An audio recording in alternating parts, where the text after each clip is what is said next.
Welcome to the Tonight Show. That's an impossible act to follow. J-Lo getting you sloppy drunk off her Dolola, handing out autographs left and right. What do I came with nothing. No, it's all right. We can probably find something for you to give out. What? You want to give this Sharpie to somebody? I will sign this. Give us fling it. Yeah, yes. You want to sign the Sharpie? Yes.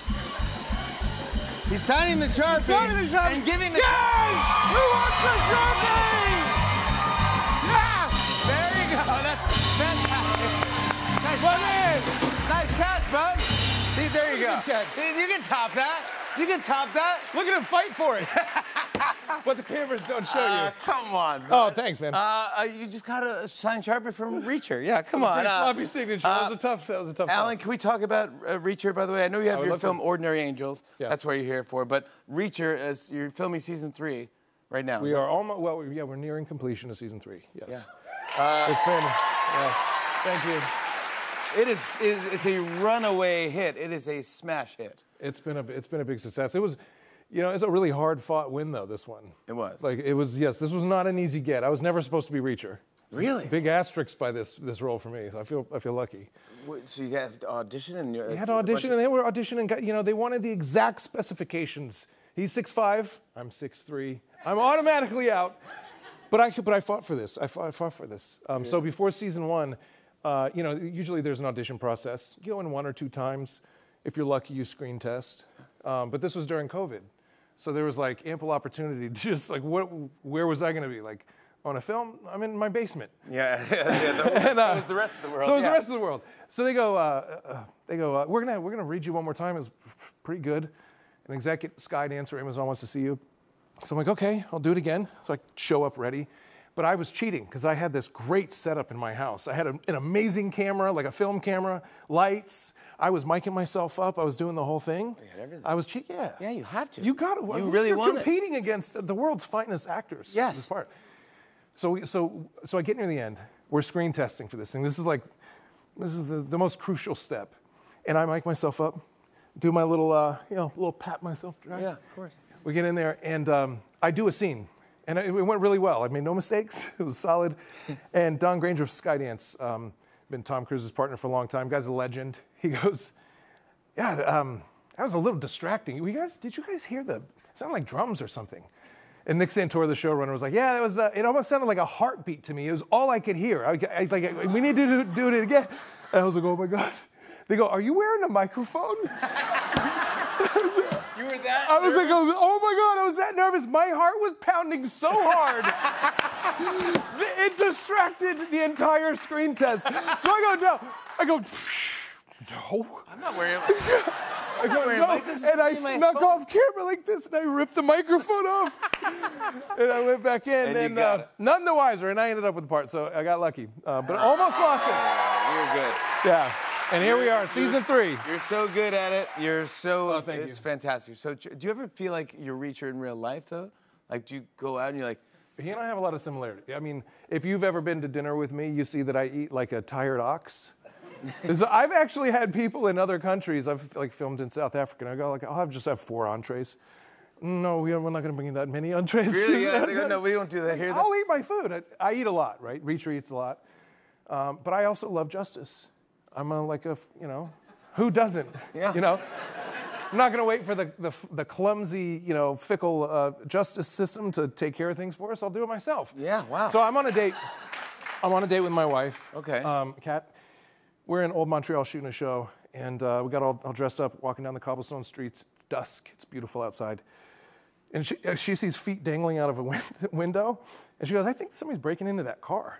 She spotted it before I did. And I was like, oh, the glass at his feet. I think you're right. So this guy pulls out of this car, and he's got 4 duffel bags of stuff. And he starts running towards us. And I was like, that dude definitely just broke into that car. And we lock eyes as he passes. And I was like, oh, no.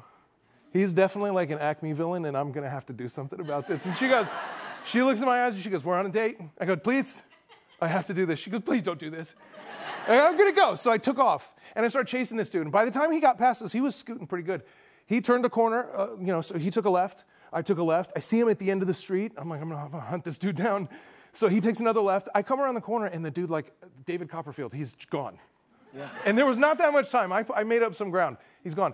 And somebody from way down the block goes, he's under the van! And I look under the van. And like 3 feet in front of me, he's like this. And he starts scooting. Like he does this little scoot. I'm gonna go that way. I'm gonna go that way. I go, just give it up, dude. He leaves the duffel bag, and I was like, I'm not done yet. So he just gets off and starts running, and I'm side by side with him now because I'm pretty fast. He also was fast, but I was faster. So I'm side by side. I'm like, dude, don't do this. And he starts to ball up his hands like he's gonna punch me or something. I'm like, don't touch me. I'm gonna have to end it. And he goes, push me. And I love all people. I'm a pacifist at heart. I gently take him like a shot put, like a discus, and I twirl him right into the building. And he just slides down like a cartoon character. Real life. Real life, yeah. Alan takes care of business. Thank you. Wow. Yeah. Wow. Yeah, and the cops, you know what the cops said? The cops actually, it was in French, so I'm not sure they said this, but I think what they said was this guy was like the most prolific car burglar in Old Montreal, and we finally got him. And the owners of the car showed up, and they were like high-fiving, like, thank God, thank you for saving our stuff. It was a wonderful You day. got to meet everybody. Yeah, it was what a wonderful great ending. Yeah. Come on. Yeah. Yeah. Yeah. If that were me, I'd be like, oh, he just broke into the car. I'd be like, let's go that way. Yeah. Another way to get to the restaurant. Reservations in 15. We don't have time. Yeah, let's go stop. Yeah. Let's talk about Ordinary Angels. Okay, yeah, sure. This is based on an incredible true story. Yes. And how do you know about this? Well, I mean, so talking about Reacher, just back it up a little bit for context. So Reacher comes out season 1. It's like an overnight success. So it airs like Thursday at 7 p.m. in the UK. By Saturday at like 11, it was the biggest show in the world.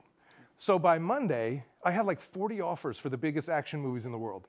And I was like, this is great, but I don't think the next thing I should do should be an action movie.